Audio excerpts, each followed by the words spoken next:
In the second question is where some people warned about the attacks.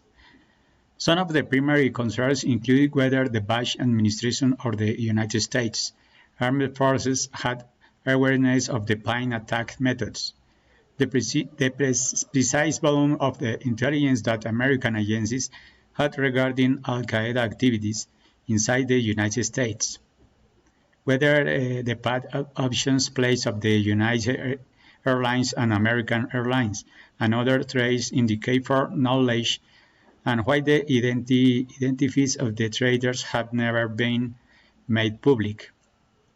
Immediately following the attacks, President George Bush stated that "Nobody in our government, at least, I don't think the prior government could envisage flying airplanes."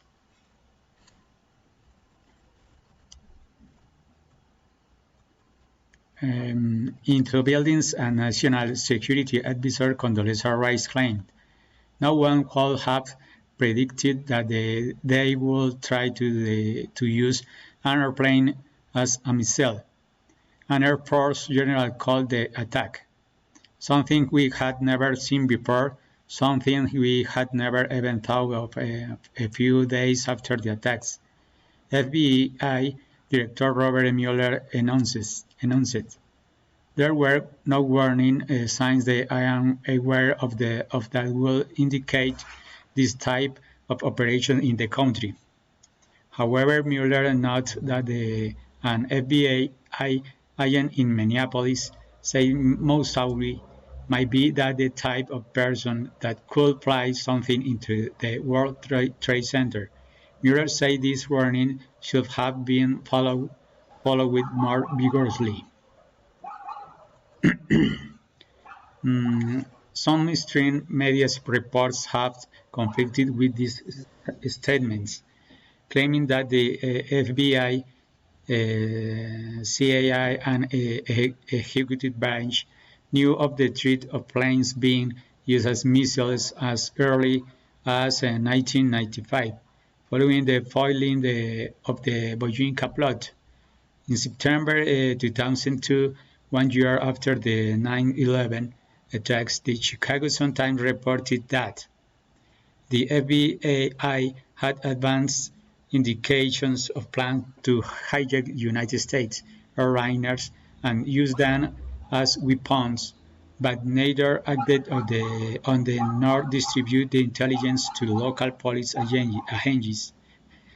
From the moment of the September 11 attacks, all high-ranking federal officials insisted that the terrorist method of operation surprised them. Many continue to stick to that story. Actually, elements of the suicide hijacking plan were known of the FBI as early as 1995, and if coupled with current information, might have uncovered the plot. And my third question is, was Osama bin Laden really captured and killed?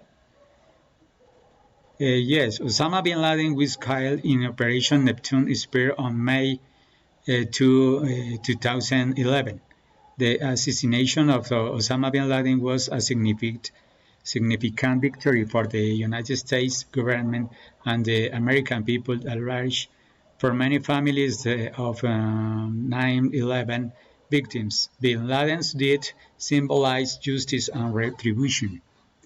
The terrorist leader was not only a major player within Al-Qaeda, but also a viral hit that attracted supporters and recruits from around the world. International reactions to bin Laden's death ranges from favorable to mixed. Some Arab countries and leaders condemning the actions of the United States. In a daring, well-documented 19 raid, 23 Navy SEALs landed in an Al-Qaeda compound in Abbottabad, Pakistan. They were there to kill or capture the world's most wanted man. The entire operation lasted only 40 minutes and ended with the death of Osama bin Laden. Or did it?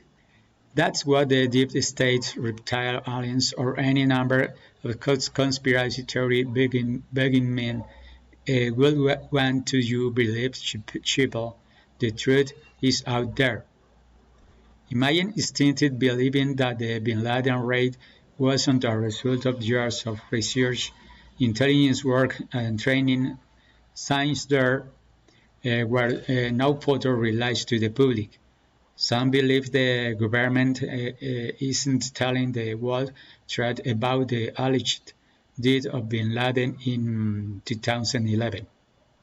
The United States government's reluctance to release the photos of his body or the immediate burial at sea didn't help quash these theories either.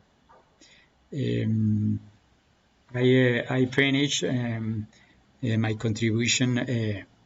My name is Santiago Moreno. The next partner, please. Thank you very much.